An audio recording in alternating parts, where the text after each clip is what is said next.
ॐ अज्ञानतिमिरातस्य ज्ञानाञ्जनाशलाकया चक्षुरुन्मीलितं येन तस्मै श्रीगुरवे नमः।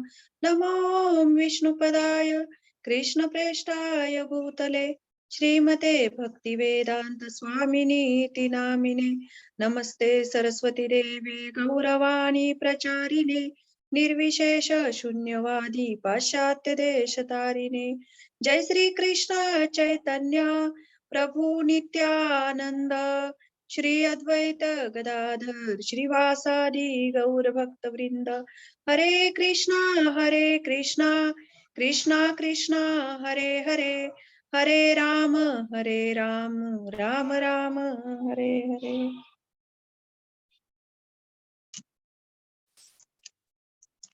हरे कृष्णा। सर्व मैत्रिणींना दंडवत प्रणाम। आजच्या शृंखलेमध्ये सर्वजणींचं स्वागत। आज आपण 16वा श्लोक बघणार आहोत, अध्याय 3.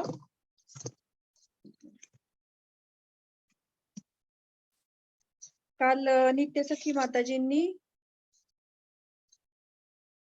15व्या श्लोकावर विवेचन केलेलं होतं, ते आपण सगळ्यांनी ऐकलेलं असेलच। आता हा 16वा श्लोक आहे। खरं तर हे जे 6 श्लोक आहेत, 5-6 श्लोक, गेले 6 दिवस झाले आपण ह्या 6 श्लोकांवर यज्ञ कर्म कर्म यज्ञ सगळ्यांना पाठ झाला असेल की हे रोज रेग्युलरली तेच विषय आहेत। तेच विषय म्हणजे त्याचे होणारे परिणाम, कर्म काय, आपल्या जीवनामध्ये कसे उतरू शकतो, ऍक्च्युअली यज्ञ काय। तर हा आजचा 16वा श्लोक आहे। तर याच्यावर आपण थोडक्यात प्रकाश टाकण्याचा प्रयत्न करूया। एवं प्रवर्तितं चक्रं नानुवर्तयति हया अघायुरिंद्रियारामो मोघं पार्थ सजीवती। भाषांतर: हे पार्थ, जी व्यक्ती वेदांद्वारे प्रस्थापित यज्ञ चक्राचे पालन मनुष्य जीवनामध्ये करीत नाही, ती निश्चितपणे पापमय जीवन जगते। अशी व्यक्ती केवळ इंद्रिय तृप्ती करिताच जगत असल्याने व्यर्थच जीवन जगते। आपण कालचा श्लोक जो बघितला की कालच्या श्लोकामध्ये कशा पद्धतीने सांगितलेलं आहे की भगवंतांपासून हे जे काही वेद आहेत, साक्षात जे वेद आहे ते साक्षात भगवान श्रीकृष्णांपासून प्रकट झालेले आहेत। आणि त्यामुळे याच्यामध्ये हे जे कर्म आहे, कुठले यज्ञ कर्म, ते शाश्वतरित्या स्थित झालेलं आहे। तर आता हा जो श्लोक आहे, हा श्लोक आपल्याला काय दर्शवतोय? भगवंत काय सांगत आहेत अर्जुनाला? ऐकते की हे पार्थ, जी व्यक्ती वेदांद्वारे प्रस्थापित यज्ञ करायचे पालन मनुष्य जीवनामध्ये करीत नाही, तर हे वेदांनी जे यज्ञ दिलेले आहेत त्याचं पालन आपल्या मनुष्य जीवनामध्ये जर करत नसेल तर ती निश्चितपणे पापमय जीवन जगते।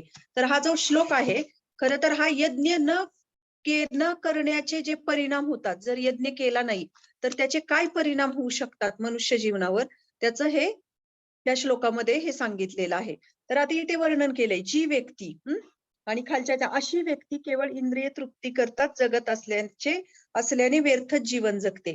आता जी व्यक्ती म्हणजे इथे कोणाचा उल्लेख केलेला आहे? मनुष्याचा उल्लेख केलेला आहे। तर हे वेद जे आहेत ते कोणासाठी आहेत? मनुष्यासाठी आहेत, प्राणी मात्रांसाठी नाहीयेत। तर म्हणून हा स्पेसिफिकली इथे उल्लेख केलेला आहे की अशी व्यक्ती किंवा अशा जी व्यक्ती, तर मनुष्यांसाठी वेद आहेत, कारण मनुष्याला दिलेली बुद्धी आहे आणि त्या बुद्धीचा वापर करून वेद म्हणजे काय आणि यज्ञ म्हणजे काय हे मनुष्य हा जाणू शकतो। म्हणून हे जे वेद दिलेले आहेत ते एका मनुष्य जन्म समाजासाठी आहेत, असे नाही की कुठल्या प्राणी मात्रासाठी किंवा कुठल्या दुसऱ्या योनीसाठी दिलेले आहेत। आणि दुसरं म्हणजे इथे एक लिहिलेलं आहे की अशी व्यक्ती केवळ इंद्रिय तृप्ती करताच जगत असल्याने व्यर्थच जीवन जगते। आता तसा विचार जर केला तर आहार, निद्रा, भय, मैथुन ह्या 4 गोष्टी जसा मनुष्य करतो तसं प्राणीही करतात। फक्त त्यांची आपली मनुष्याची जी हे असती करण्याची जी फॅसिलिटीज असतात त्या वेगळ्या पद्धतीने असतात आणि प्राणी हे रस्त्यावर उघड्यावर करतात ह्या गोष्टी। ह्याच्यामध्ये काय, शेवटी त्याही गोष्टी ते करतच असतात। आहार तेही घेतात, भीती त्यांनाही असती, निद्रा पण ते करतात, मैथुनही ते करतात।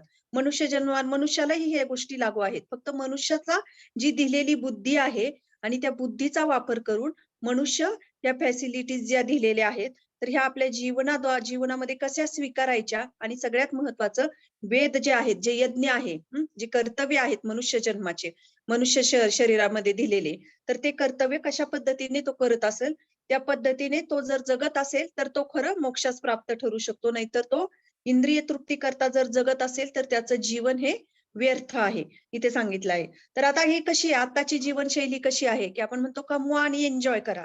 पुढचा जन्म कोणी बघितलेला आहे? अशी आपली एक फिलॉसॉफी आपण बघतो, की समाजामध्ये, लोकांमध्ये आहे, की पुढचा जन्म आपल्याला कोणी बघितलाय? हा जन्म आहे, हा आपल्या जन्मामध्ये छान आपण जगावं, ऐश करावी. एकच मिनिट.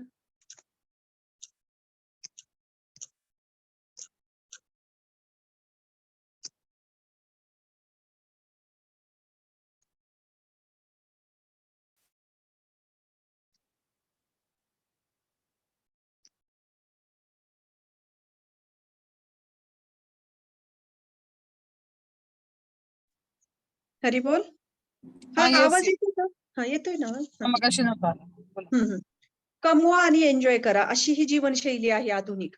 म्हणजे पुढचा जन्म कोणी बघितला, गाढवासारखं कष्ट करायचं, काम करायचं आणि त्याचा आनंद घ्यायचा, असं हे आपलं जीवन आहे. आता आपल्याला असं वाटतं की पुढचा जन्म कोणी बघितलेला आहे, आणि काय करायचंय ह्या गोष्टींचे नियम करून. कधी कधी तर भक्ती मार्गामध्ये जे लोक जीवन जगतात ना, त्यांच्यावर बाहेरचे लोक अशी दया केल्यासारखी बोलतात, की अरे काय तुम्ही, हा जन्म, हा देह एकदाच जगून घ्यावं, हे नाही खायचं, ते नाही खायचं, हा नियम, तो नियम कशासाठी करायचा आहे? छान इंद्रिय तृप्ती मध्ये जीवन जगायचा, आनंद घ्यायचा, पुढचा जन्म कोणी बघितलाय?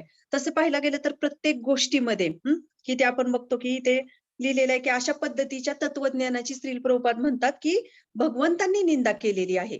हा श्लोक कोणी म्हटलेला आहे? भगवान श्रीकृष्णांनी सांगितलेला आहे अर्जुनाला. आणि ते भगवंत स्पष्टपणे सांगत आहेत की ज्या पद्धतीने अशी व्यक्ती जीवन जगत असेल तर ती त्याचं जीवन हे व्यर्थ घालवते. म्हणजे ह्या जगाचा भोग घ्यायचा, आणि ह्या जगाचा भोग घ्यायचा आहे. जर समजा आपण कोणी जर ह्या भक्ती मार्गाचं पालन करत नसेल, परंतु जर त्याला इथे एन्जॉय करायचं आहे, आनंद घ्यायचा आहे, त्यांच्यासाठी तर ह्या यज्ञ चक्राचं पालन करणं अतिशय गरजेचं आहे. प्रभुपाद सांगतात की कारण जर या नियमांचं पालन जर केलं नाही तर तो काय होणार, अधिकाधिक पापमय प्रवृत्तीमध्ये गुरफटत जाणार, आणि त्यामुळे तो केल्यामुळे त्याने काय होणार, त्याचं पूर्ण जीवन हे संकटग्रस्त होणार.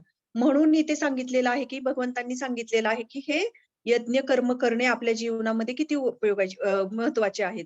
की जसे कुठल्याही गोष्टीला हे करा ते करू नका, ते करा हे करू नका, दोन बाजू असतातच.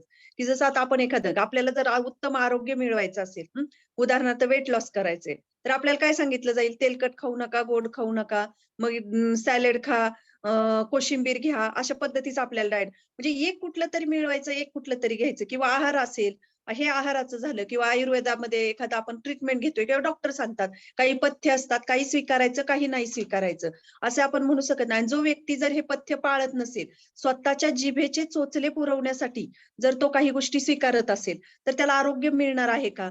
मग ही साधी गोष्ट आहे आपल्या जीवनामधली, की जर आपण आपल्या जीवनामध्ये जर आपल्याला काही आरोग्य प्राप्त करायचं असेल तर काही गोष्टी कराव्या लागतील, काही गोष्टी नाही कराव्या लागणार.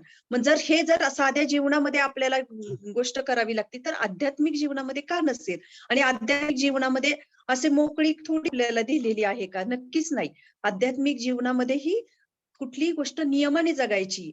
नियमाने, आता काही काही वाटतं की आम्ही नीतिमत्तेने जगतो, काही जगतो. जरी काही असलं तरी शेवटी यज्ञ हा करणं, यज्ञ म्हणजे काय हे आतापर्यंतच्या श्लोकांमध्ये भरपूर काही शिकत आलेलो आहे. यज्ञ, यज्ञ, यज्ञ. ऍक्च्युली यज्ञाचा शब्दशः अर्थ आपण सगळ्यांनी बघितलेला आहे. तर हे आध्यात्मिक कर्तव्य आपल्या जीवनामध्ये उतरवणे हे किती गरजेचे आहे, इथे आपल्याला श्रील प्रभुपाद सांगत आहेत. मग जर भौतिक जगाचा उपभोग घ्यायचा आहे आपल्याला, आणि जर भौतिक जगाचा उपभोग घ्यायचा आहे, आपल्या इंद्रियांचा यथेच्छ उपभोग घ्यायचा आहे, मग जर तिथं आपण आजारी आहोत, आणि जर आजारी आहोत तर आपल्याला हे नियम पालन करणं गरजेचं आहे.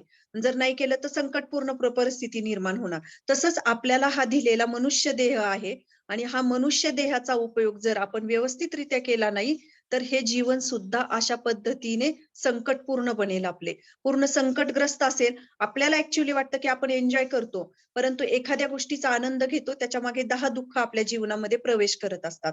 आता इथे एक शब्द लिहिलेला आहे की इंद्रिय तृप्ती करताच जगत असल्याने व्यर्थच जीवन जगावे. आता प्रत्येक योनीमध्ये मी मगाशी म्हटल्याप्रमाणे प्रत्येक योनीमध्ये इंद्रिय तृप्ती दिलेली आहे.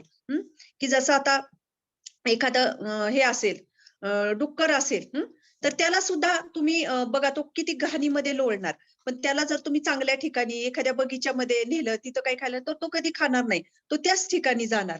म्हणजे काय आहे की सुख प्रत्येक जण घेत असतो. परंतु प्रत्येक जणाची ज्या प्रत्येक प्राणी मात्र असेल, मनुष्य असेल, प्रत्येक जण जो सुख घेत असतो, तो तो त्याच्या देहामध्ये ज्या मर्यादित ह्याच्यामध्ये आहेत, ज्या मर्यादा दिलेल्या आहेत, त्याच्यामध्ये त्याचा तो आनंद असतो. त्याच्यासाठी ते सुख आहे. आणि मनुष्यासाठी काय आहे? मनुष्यासाठी त्याच्या इंद्रिय तृप्तीसाठी असणारं सुख आहे, की जसं एखादा घास आहे. घास जर आहे तर तो एखादी गायी खातीये, किंवा एखादं जनावर खात आहे, तर तो चावून चावून किती त्याच्यामध्ये रस निघेल हो. त्याचे चावून चावून त्याच्या काड्याच होणार ना, किती त्याच्यामध्ये रस काढू शकतो. तसंच हे भौतिक जीवन आहे, इंद्रिय तृप्ती आहे. तुम्ही कितीही त्याचा आनंद घेण्याचा प्रयत्न करा, पण शेवटी त्याचा चोथा होणारच आहे. आणि कितीही आनंद घेण्याचा प्रयत्न करा, सुख शोधण्याचा प्रयत्न करा, कधी ना कधी ते एका क्षणाला आपल्याला इतकं त्याच्यामधला उत्साह उत्साह म्हणण्यापेक्षा आनंद निघून जातो आणि तेही रसहीन आपल्या जीवनामध्ये होऊन जाते. म्हणून जसं की आता एक उंट म्हणतात, की वाळवंटामध्ये आपण बघतो की उंट जे असतात, तर त्यांना त्यांच्या ह्याला ते काटे हे करतात. ते काटेरी असतं ना वाळवंटामध्ये ते झाडं वगैरे. ते जेव्हा खातात ना, तर तेव्हा त्यांच्या जिभेला आहे ना ते काटे टोचतात आणि त्याने रक्त बाहेर निघतं. तर असं त्या उंटाला असं म्हणतात, की ते रक्त आहे ना, तेच आता त्याला इतकं चवदार लागतं, टेस्टी लागतं. त्याला असं वाटतं, की हे काहीतरी आपण खातोय बाहेरचं, पण ॲक्चुअली ते त्याचंच रक्त असतं आणि त्याचंच रक्त तो शोषण करत असतो. तसेच अगदी आपल्या आपल्या भौतिक जीवनामध्ये सुद्धा आपल्याला काही गोष्टी त्या सुखासारख्या वाटतात, परंतु ते सुख नसून ॲक्चुअली आपल्याला आपलेच रक्त आपण शोषण करत असतो. तर हे खूप महत्वाचं आहे जाणून घेणं, की त्यामुळे आपल्या जीवनामध्ये आपण हे आध्यात्मिक कर्तव्य ही पार पाडणं किती गरजेचे आहे. की जसं मागील श्लोकामध्ये आपण बघितलं, की की अन्नापासून काय होतं, की जीवात्मा म्हणजे मनुष्य आपला हा देह निर्माण होतो म्हणजे जगतो. जे काही स्वीकारतो ते अन्न जे स्वीकारतो त्याच्यावर हा जीवात्मा पालन पोषण होत असतं. मग आता अन्न कुठून निर्माण होतं? अन्न हे वर्षा ऋतूपासून येतं. जेव्हा पाऊस पडतो तेव्हाच हे वर्षा ऋतूमध्येच तेव्हाच आपल्याला हे अन्नधान्य जमीन पिकवते. आणि जेव्हा या वर्षा ऋतू अन्नापासून अन्नाला हे पोषक करण्यासाठी किंवा ते निर्माण होण्यासाठी पावसाची गरज असते. आणि पाऊस हा कुठून येतो? तर तो यज्ञापासून येतो. आणि यज्ञ कुठून करू शकतो आपण? आपले जे कर्म आहेत त्यापासून आपण यज्ञ करू शकतो. मग शेवटी आणि कर्म कोण करतं? कर्म हा मनुष्य करतो.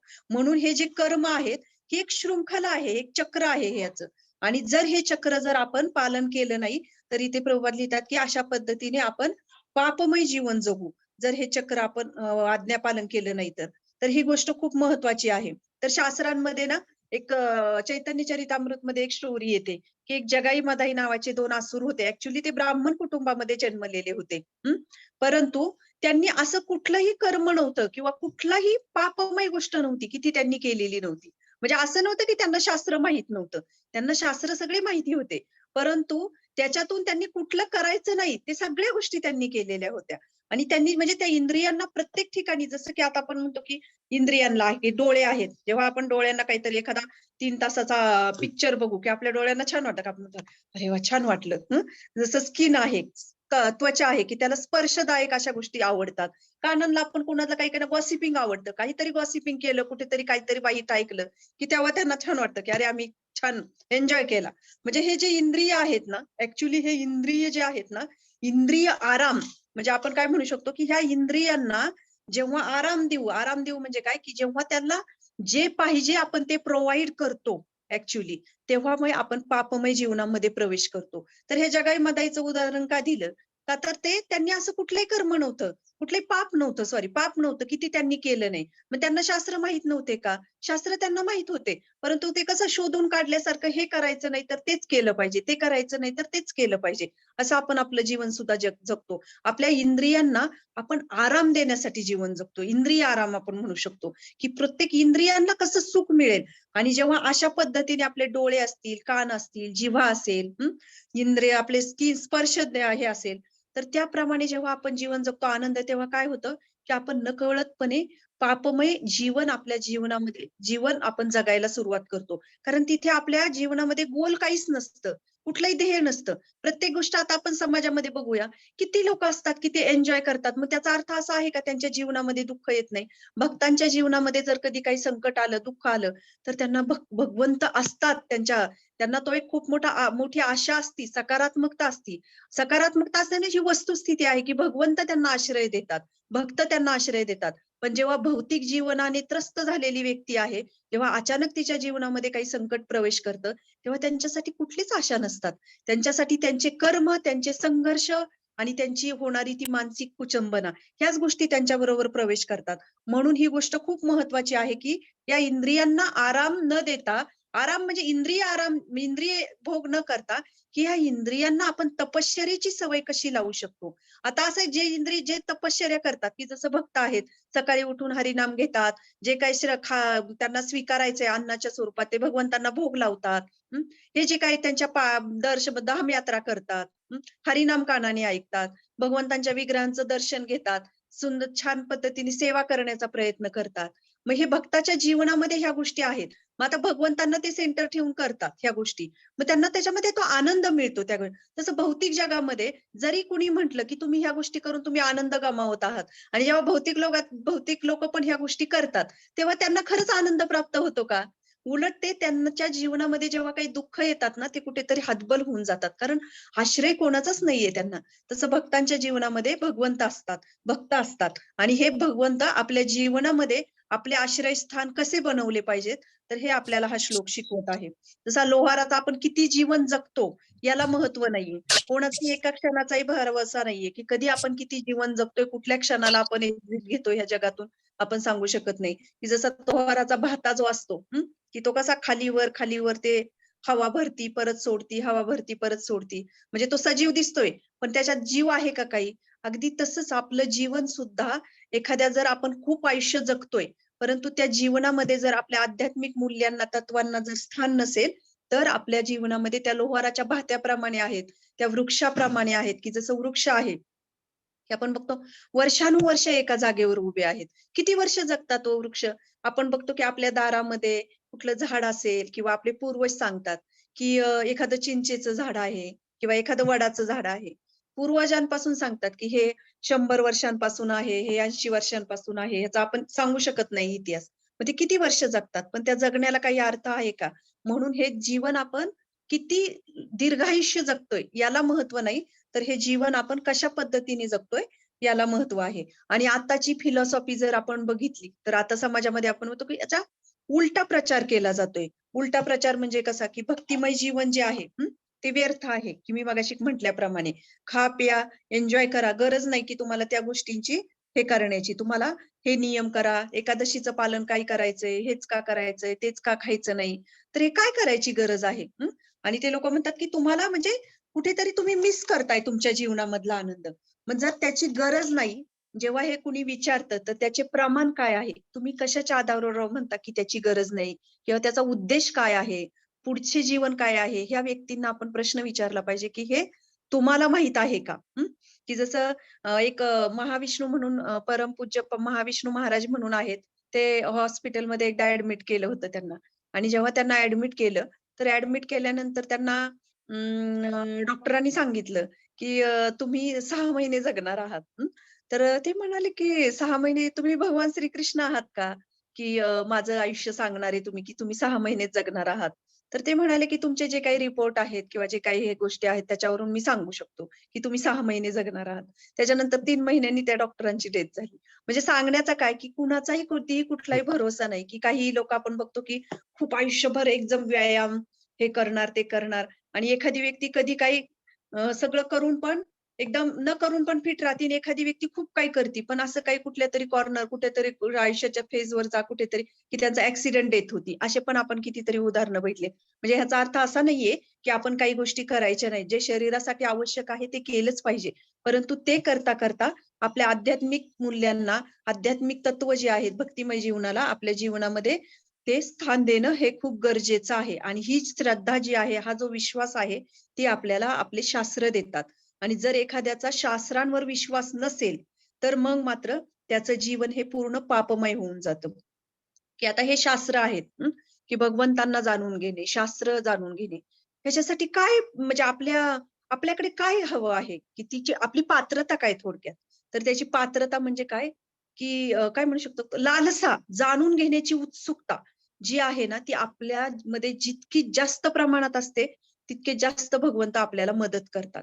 तुम्ही जितकं जास्त प्रमाणामध्ये त्याची हे करणार जीवनामध्ये की मला हे जाणून घ्यायचंय, मला भगवंत म्हणजे काय हे जाणून घेण्याची उत्सुकता लागली. गीतेमध्ये मध्ये एक ऍक्च्युली काय ज्ञान दिलेलं आहे? का गीता हे फक्त ऐतिहासिक हे आहे, तत्वज्ञान आहे. खरोखर जीवनामध्ये उतरवायचं एक मॅन्युअल आहे. हे समजून घ्यायचंय. जितकी आपली उत्सुकता जाणून घेण्याचा प्रयत्न करू, उत्सुकता असेल तितके भगवंत आपल्याला मदत करतात. आणि तेवढी उत्सुकता जागृत होण्यासाठी आपल्याला शास्त्रांवर विश्वास पाहिजे. आणि शास्त्रांवर कधी विश्वास होईल, की जेव्हा भक्तांच्या संघामध्ये येऊन आपण हे जाणून घेण्याचा प्रयत्न करू.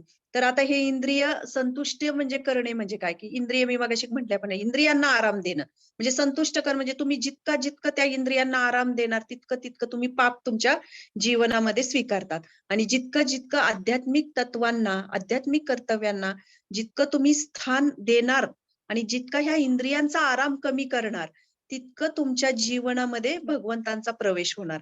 की जसं आपण बघतो, की यज्ञ म्हणजे म्हणजे काय करायचं इंद्रियांना? की आता भक्त मी मगाशी म्हटल्याने पहाटे उठतात, हरिनाम घेतात, की मग हरिनाम घ्यायचा. आपल्या जिभेला गॉसिपिंग करायची सवय लागलेली असते. कोणाचं काय, कुठे काय चाललं, की त्यात आपल्याला फार उत्साह येतो. मी तर बघते महिलांना तर जेव्हा दुपारच्या काही सीरीज असतात, मालिका असतात वगैरे, त्याच्यामध्ये जसं काही एखाद्या आपल्या घरामध्ये काहीतरी मॅटर झालाय, अशा पद्धतीने त्याचं एकदम त्याच्यात शिरून हिने असं केलं, तिने तसं केलं, तिचा नवरा तिकडे गेला, अशा पद्धतीच्या त्या चर्चा चालतात.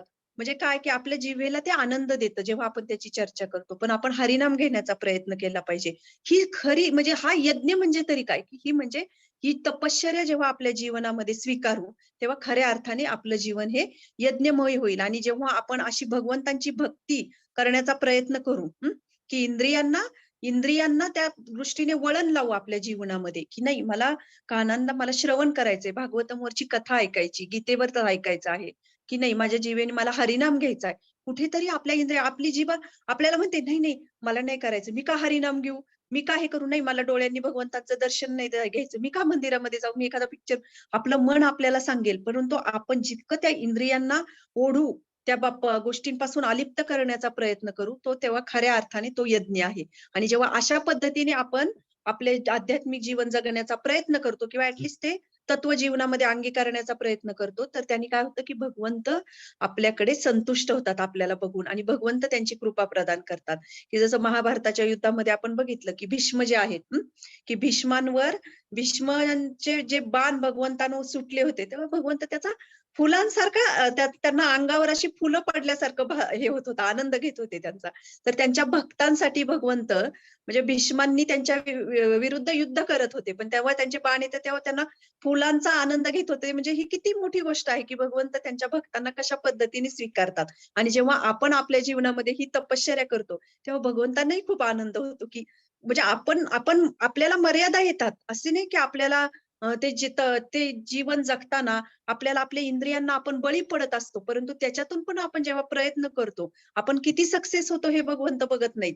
परंतु आपण जे प्रयत्न करतो ना, त्या प्रयत्नांनी भगवंत आनंदित होतात आणि त्यामुळे भगवंत आपल्यावर संतुष्ट होतात. त्यामुळे ही गोष्ट आपल्याला खूप समजून घेणं गरजेचं आहे. तर आता हे आपण इथपर्यंत बघितलं, की आता इथे काय दिलेलं आहे, की हे जे देवी-देवता आहेत, हे काय करत असतात? हे भगवंतांच्या आज्ञांची अंमलबजावणी करत असतात. ते काय करतायत? आता आपल्याला हे यज्ञ आपण आतापर्यंत बघितलं, की देवी-देवता हे कसे आपल्यावर संतुष्ट होतात. त्यांना आपण यज्ञाचा आविर्भाव दिल्यामुळे. तर ह्याच्यातून आपण बघूया, की हे देवी-देवता तरी कोण आहेत? तर हे आपण आतापर्यंत बघितलं आहे, की हे भगवंतांचं आज्ञापालन करतात. वेगवेगळे डिपार्टमेंट आहे, तसं वेगवेगळ्या डिपार्टमेंटमध्ये त्यांना तो भाग सांभाळण्यासाठी दिलेला आहे, की आणि भगवंत ह्याचे एक उत्तम मॅनेजर आहेत. आणि मॅनेजर म्हणजे काय? भगवंत हे जे आहेत, की जसा एखादा मॅनेजर असतो कंपनीचा, तर तो कंपनीचा मॅनेजर बाकीचे डिपार्टमेंट सगळे जो लीड करत असतो पुढे. त्याला माहित असतं ऍक्च्युअली हे काय आहे, कुठे चाललेलं आहे. मग तसं हे भगवंत ह्या सगळ्या दृष्टींचे हे सगळ्यांचे मॅनेजर आहेत. आणि जेव्हा हे मॅनेजर जे आहेत, म्हणजे ऍक्च्युअली काय, की जेव्हा एखाद्या मॅनेजरला खुश केलं जातं, तेव्हा ते काय होतं, की ते खुश केल्यानंतर तोही आनंदित होतो आणि त्या सेवेचीही भरभराट होते किंवा त्या कार्याची. मग तसंच हे भगवंत जे आहेत ना, भगवंत हे मॅनेजर आहेत ह्या सगळ्या ह्याचे हेड आहेत. आणि जसं आपण एखादा इन्कम टॅक्स कसा भरतो, की टॅक्स आला की आपल्याला एका डिपार्टमेंट, तसे हे आपण इन्कम टॅक्स सारखं आपण वेगवेगळ्या देवी देवतांना आपण हा यज्ञ जे करत आहोत ते देत आहोत. म्हणजे आपल्या प्रत्येक इंद्रियांवर, प्रत्येक इंद्रियात, प्रत्येक अवयवावर एका देवी देवतांचं कंट्रोल आहे. आणि जेव्हा आपण अशा पद्धतीचं आपण म्हणतो ना, की शक्ती कमवायची असेल तर आपल्याला काय करावं लागतं? सूर्यदेवाची उपासना करावी लागते. म्हणजे असं प्रत्येक बुद्धीची देवता कोण आहे? गणेशजी आहेत. चांगला पती जर स्त्रियांना मिळवायचा असेल अशी त्यांची इच्छा असते, तर त्यावेळेस आपण कोणाची तपश्चर्या करतो? पूजा करतो, शिवजींची पूजा करतो. चांगली पत्नी मिळावी म्हणून पुरुष कोणाची? उमादेवीची करतात. म्हणजे प्रत्येक इच्छेसाठी, प्रत्येक ह्याच्यासाठी वेगवेगळं डिपार्टमेंट आहे. आणि मग जेव्हा आपण त्यांच्याकडून ह्या फॅसिलिटी घेतो, तेव्हा आपण काय करत आहोत? तर ऍक्च्युअली आपण तो टॅक्स भरत आहोत. आणि ही भौतिक तपश्चर्या जर आपण ह्या जीवनामध्ये राहून, ही भौतिक नाही म्हणू शकत, पण आध्यात्मिक तपश्चर्या जी आहे, तेव्हा त्याचं फळ काय मिळतं आपल्याला? की आपल्याला भगवंत हे त्यांची कृपा प्रदान करतात. आणि दुसरं म्हणजे की जेव्हा बघा की तपश्चर्या जेव्हा आपण बघतो की जे साधू संत जे विरक्त जीवन जगतात, त्यांच्याकडे काय असतं? कुठला बँक बॅलन्स काय असतो? तर ते तपस्वी जीवन जगत असतात. आणि ते तपस्वी जीवन जगत असताना काय होतं त्याच्यामुळे? की त्या तपश्चर्येमुळे त्यांच्या जीवनामध्ये एक उत्साह निर्माण होतो. उत्साह असतो, शक्ती असते आणि कुठल्याही गोष्टीला, इंद्रियांना जेव्हा जो भोग येतो, तेव्हा त्यांना नाकारण्याची त्यांच्यामध्ये ताकद निर्माण होते. म्हणून तपस्वी जीवन जे आहे, तर ते आपल्याला उत्साहासाठी कारणीभूत ठरतं. म्हणून हे तपस्वी जीवन म्हणजे काही कुठल्या वनामध्ये जाऊन आपल्याला तपश्चर्या करायची नाहीये. पण ही जी तपश्चर्या म्हणजे आपल्याला आपल्या कुटुंबात राहून, आपल्या समाजामध्ये राहून, आपल्या घरामध्ये राहून या पद्धतीने आपल्याला हरिनाम घेत घेत शास्त्र अध्ययन करत करत यालाच आपण आताच्या कलियुगामध्ये तपस्वी जीवन म्हणू शकतो. आणि यांनी काय होतं की आपल्या अंतःकरणामध्ये उत्साह जागृत होतो. आणि जितकं तुम्ही भोगवादी जीवन जगा, असं कुठं होतं का की एखादी गोष्ट आपण एन्जॉय केली, आनंद घेतोय, असं काही एखादी गोष्टीसाठी खूप कष्ट करतो आपण, आणि ती जेव्हा मिळते तेव्हा आपण कुठेतरी काय होतो की झालं आता ती आली, ती माझ्या जीवनामध्ये त्या गोष्टीने प्रवेश केला, त्या गोष्टीचा आपल्या जीवनामधला आनंद निघून जातो. परत आपण दुसऱ्याच्या मागे, दुसऱ्या गोष्टी मागे लागतो. म्हणजे हे जीवन असंच चालू राहतं. म्हणून ही भोगवादी जीवन जितकं आपण जगू ना, तितकं पापमय जीवन जगणार आणि त्या गोष्टींच्यासाठी आपण इतके आसक्त होणार की असे करत करत आपलं जीवन कधी संपुष्टात येतं हे आपण समजू शकत नाही. तर आता हे जे तपस्वी जीवन आहे, मी म्हटलं की इंद्रियांना आपण कसं हे करू शकतो कंट्रोल. तर ही एक चैतन्य चरितामृत मधली ही एक स्टोरी आहे, की नामाचार्य हरिदास ठाकूर म्हणून आहेत एक होते. तर त्यांना ना त्यांचं पतन करण्यासाठी एक वेश्या गेली होती. आणि त्या वेश्येला त्यांनी त्यांच्या हरिनामाच्या शुद्धतेने ते हरिनाम ऐकून ती वेश्या ही शुद्ध बनली. आणि ती इतकी शुद्ध बनली की ती त्यांची शिष्य बनली. आणि तिच्या दर्शनासाठी नंतर साधू संत यायला लागले. म्हणजे सांगण्याचा उद्देश काय? की जेव्हा तुम्ही तपश्चर्येचं जीवन जगता, तेव्हा भगवंत आपल्याला ती शक्ती देतात आणि आपल्या सगळ्या गोष्टींपासून ताकद देतात. जसं हरिदास ठाकूर आहेत, की हरिदास ठाकूरांच्या शुद्ध नामाने त्या वेश्येचंही शुद्धीकरण झालं. म्हणजे ती गोष्ट म्हणजे असे नव्हती की ती म्हातारी होती किंवा अशी वयस्कर होती, तरुण स्त्री होती एकदम ती, जेव्हा ती त्यांचं पतन करण्यासाठी गेली. म्हणजे तपश्चर्या ही अशी असती जीवनामध्ये तुमच्या, की ती तपश्चर्या तुम्हाला तुमच्या जीवनामध्ये वाईट गोष्टींना, पापमय गोष्टींना नाकारण्याची शक्ती देते. किंवा म्हटलं जगाई मदाई जे 2 असुर होते, की त्यांनी असं कुठलंच कर्म केलं नव्हतं, की त्यांनी पाप केलं नव्हतं, की ते केलं नाही त्यांनी. तर हे जगाई मदाई सुद्धा एका भक्तांच्या शुद्ध भक्त चैतन्य महाप्रभू नित्यानंद प्रभूंच्या कृपेने एक शुद्ध भक्त बनले. आणि ते ब्रह्मचारी बनले नंतर.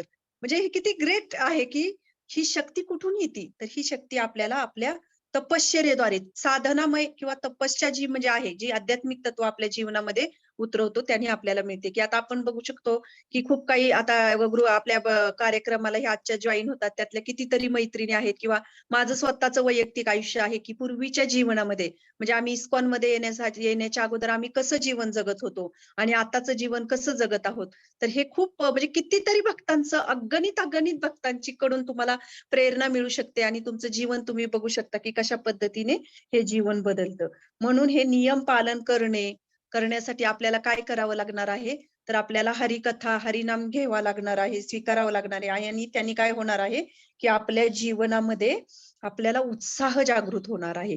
आणि हा उत्साह जागृत होतो, तेव्हा आपल्याला काय होणार? भक्तांच्या संघामध्ये होतो. हा सगळ्यात महत्त्वाची गोष्ट आहे, की जसा संघ तसा रंग. एखादा दारू पिणारा जर अट्टल दारुडा जर आहे, तर त्याला आनंद कधी येईल त्याच्या दारूच्या पार्टीमध्ये, की जेव्हा तो बाकीचे पण त्याचे मित्रमंडळी सगळे जमतील आणि त्यांच्यामध्ये जेव्हा तो सुरुवात करतो, तेव्हा त्याचा आनंद तो वेगळाच असतो. तसेच सगळ्यांचे सगळे संगी असतात.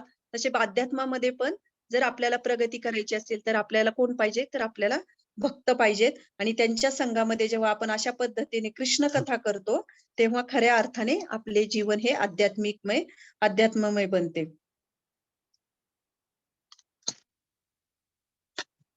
तर थोडक्यात एक हे जे सांगितलंय त्याचा एक पूर्ण आपण तात्पर्य वाचूया श्रील प्रभुपाद यांनी दिलेलं. आणि मग तात्पर्य वाचल्यानंतर जे काही गोष्टी मी सांगितल्याचा प्रयत्न केला ते आपल्या लक्षात येईल अजून चांगले. तात्पर्य काबाड कष्ट करा आणि इंद्रिय भोग घ्या, या भोगवादी तत्वज्ञानाची निंदा या ठिकाणी भगवंतांनी केलेली आहे. म्हणून ज्यांना या भौतिक जगाचा भोग घ्यायचा आहे त्यांच्यासाठी उपयुक्त यज्ञ चक्राचे पालन करणे आवश्यक आहे. जो अशा नियमांचे पालन करत नाही तो अधिकाधिक पाप होत गेल्याने संकटपूर्ण जीवन जगतो. प्रकृतीच्या नियमानुसार विशेषतः मनुष्य जीवन हे कर्म योग, ज्ञान योग किंवा भक्ती योग या तिन्हींपैकी कोणत्याही एका मार्गाद्वारे आत्मसाक्षात्काराची प्राप्ती करण्यासाठी आहे. पाप आणि पुण्याच्या पलीकडे असणाऱ्या अध्यात्मवादी लोकांसाठी वेदवर्णित यज्ञाचे कठोरतेने पालन करण्याची आवश्यकता नाही. इथे काय लिहिलेलं आहे, श्रील प्रभुपादांनी काय दिलेलं आहे की जे लोक जर अध्यात्मवादी लोकांसाठी वेदवर्णित यज्ञाचे कठोरतेने पालन करण्याची आवश्यकता नाही. म्हणजे ज्यांनी आपल्या जीवनामध्ये भक्ती मार्गाचा स्वीकार केलेला आहे त्यांच्या जीवनामध्ये ह्या यज्ञांचं कठोरतेने पालन करण्याची गरज नाही, ते श्रील प्रभुपाद सांगत आहेत. कारण त्यांचं जीवन रोजचं यज्ञच आहे. हरिनाम घेतात, भगवत प्रसाद स्वीकारतात, भगवंतांच्या धामांचं दर्शन करतात, भक्तांचा संग घेतात, कीर्तन करतात.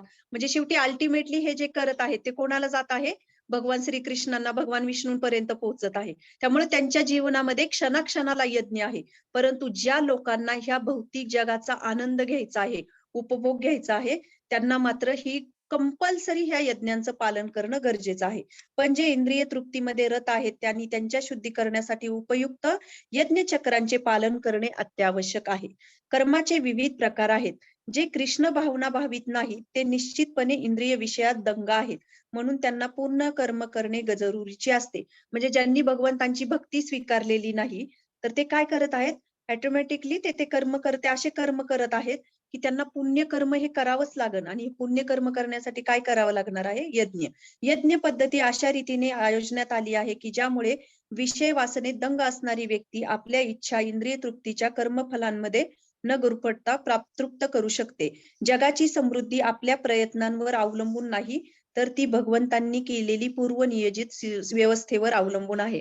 खरे तर किती छान प्रभुपाद तात्पर्य लिहित आहेत आणि किती सुंदर सांगत आहेत की आपल्याला वाटतं की जे काही ह्या जगामध्ये चाललंय, जे काही आम्हीच आहोत, परंतु इथे लिहिलेलं आहे स्पष्ट, त्यांनी सांगितलेलं आहे की ही भगवंतांच्या व्यवस्थेवर सगळी गोष्टी अवलंबून आहेत. आणि भगवंत ही जेव्हा ही पूर्व नियोजित व्यवस्था असते त्याच्यावर काय होतं की देवी देवता ही अंमलबजावणी करतात. मी म्हटलं मगाशी म्हणाल्याप्रमाणे एक डिपार्टमेंट आहेत वेगवेगळे आणि भगवंत त्याचे सर्व आहेत. आणि ह्या डिपार्टमेंटद्वारे वेगवेगळ्या देवी देवतांद्वारे हे कार्यभाग सगळा चालवला जातो. म्हणून वेदांमध्ये सांगण्यात आलेले यज्ञ प्रत्यक्षपणे विशिष्ट देवी देवतांना उद्देशून असतात. परंतु अप्रत्यक्षपणे कृष्ण भावनेचेच आचरण आहे. कारण जेव्हा व्यक्ती यज्ञ करण्यामध्ये निपुण होते तेव्हा ती निश्चितपणे कृष्ण भावना भावित बनते. पण जर यज्ञ करण्याने मनुष्य कृष्ण भावना भावित होत नसेल तर अशा तत्वांना केवळ नैतिक आचारसंहिताच मानले जाते. म्हणजे काय की एखाद्या गोष्टी करतायत पण त्याच्यातून जर तुमच्यामध्ये किंवा आपल्यामध्ये कृष्ण भावना जागृत होत नसेल तर ती फक्त एक आचारसंहिता आहे, फक्त नियम पालन करतोय आपण की चला हे सांगितलंय ते सांगितलंय. पण त्याच्यामध्ये जर आपल्यामध्ये कृष्ण भावना जागृत नसेल होत तर ती फक्त नैतिक आचारसंहिता बनेल, त्याचं फळ आपल्याला काही मिळणार नाही. म्हणून एखाद्याने केवळ नैतिक आचारसंहितेपर्यंतच आपली प्रगती खुंटीत न करता कृष्ण भावनेच्या प्राप्तीसाठी त्यांच्याही पलीकडे गेले पाहिजे. म्हणजे ह्याचा अर्थ काय की आपल्या जीवनामध्ये आपण कृष्ण भावनेला स्थान देणे, हरिनाम जप कीर्तन प्रवचन प्रसाद या गोष्टींचं आपण प्रामाणिकपणे पालन करण्याचा प्रयत्न करतो तेव्हा आपण या सगळ्याच्या पुढे आपण जातो. त्यामुळं हा श्लोक जो आहे तो ऍक्च्युअली हा श्लोक जर अशा पद्धतीने आपण जीवन जगलो नाही तर आपण काय करतोय आपल्या जीवनामध्ये यावर दिलेला गेलेला आहे. थँक्यू. थोडक्यात सांगण्याचा प्रयत्न केला. खरं तर खूप असा डिटेल आहेत हे 6 जे श्लोक आलेले आहेत पूर्ण यज्ञावर कर्मावर आधारित असल्यामुळे ते खूप त्याच्यामध्ये बोलू शकतो सांगू शकतो परंतु वेळेअभावी तरी मी 10 मिनिटं थोडे जास्त घेतले. सॉरी आयोजकांचे. त्याच्यावर काही कुणाला प्रश्न असतील, कोणाला काही कमेंट्स असतील तर सांगू शकता.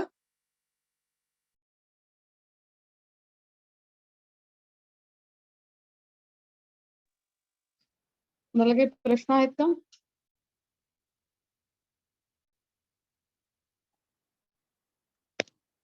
छान झाला, खूप ओघवता क्लास नेहमीप्रमाणे संदेश. त्याला आता उद्या 17व्या श्लोकावर असणार आहे. सर्व मैत्रिणींना खूप खूप विनंती आहे की ही गीतेची वाणी जास्तीत जास्त लोकांपर्यंत कशी पोहोचेल ह्यासाठी प्रयत्न करा. घरी बसून आहे की आपलं हे जे लॉग इन आहे अशी हे आहे की आपण एक असं हे ठेवू की 100 पर्यंत आपले एवढ्या 1 महिन्यामध्ये लॉग इन कसे होतील त्याच्यासाठी आपण प्रयत्न करूया. घर बसल्या आहे तुमच्या मैत्रिणींना, तुमच्या नातेवाईकांना, तुमच्या माहेरी, सासरी एक प्रयत्न करा. जसा तुम्ही त्याचा आनंद घेताय तसा एक आपण प्रयत्न केला पाहिजे की चला माझ्या बरोबर मी माझ्या 4 मैत्रिणी असतील किंवा कोण 4 बहिणी असतील, नातेवाईक असतील, काकू कोण ज्या कोणी असतील तर एक थोडंसं ना आपण एखादी कुठली गोष्ट जर आपल्या मनावर आपण घेतली तर ती नक्कीच होते. तर तुम्हाला एक खूप तळमळीची विनंती आहे आमच्याकडून की सगळ्या ह्या मैत्रिणी ज्या आहेत ऍक्च्युली खूप सगळ्या जणी बिझी आहेत. आम्ही तरी एक हाऊसवाईफ आहोत काही, पण काही वर्किंग, कोणी डॉक्टर आहे, कोणी प्रोफेसर आहेत, कोणी घरातल्या जबाबदाऱ्या भरपूर आहेत. त्याच्यातूनही त्या प्रयत्न करतात. हे प्रिपरेशन करणं, त्याचं अध्ययन करणं, त्याचं कसं आपण चांगलं देऊ शकतो त्याच्यातून प्रयत्न करणं. तर थोडासा आपण एक प्रयत्न करूया. आपण पण स्वीकारतोय, पण इतरांनाही आपण प्रेरित करूया. आपल्या ह्या प्रचाराच्या प्रयत्नांनी भगवंतही आपल्या हृदयामध्ये हे ज्ञान अजून चांगल्या पद्धतीने रुजवतील. तर माझी खूप खूप विनंती आहे सगळ्या मैत्रिणींना की तुम्ही तुमच्या मैत्रिणींपर्यंत, तुमच्या नातेवाईकांपर्यंत हा गीता सारचा जो आपला प्रयत्न आहे, उपक्रम आहे तो पोहोचवण्याचा प्रयत्न करा. थँक्यू. माताजी थांबूयात मग कोणाचा काही प्रश्न नसेल तर. हो. चालेल, उद्या 2 वाजता सगळ्या जणी जॉईन करा. थँक्यू. उद्या 17वा, एक मिनिट, उद्या 17वा श्लोक आहे. उद्या 17व्या श्लोकावर आत्म्याचं आणि आत्मा आणि आत्मसाक्षात्कारी व्यक्ती जो आहे तर त्याच्या जीवनामध्ये कुठलेच कर्तव्य कशी राहत नाहीत जर त्यांनी अध्यात्माचं पालन केलं, भक्तिमय जीवनाचं. तर ह्याच्यावरचं सुंदर विश्लेषण तुम्हाला ऐकायला मिळेल. थँक्यू. हरे कृष्ण. चालेल.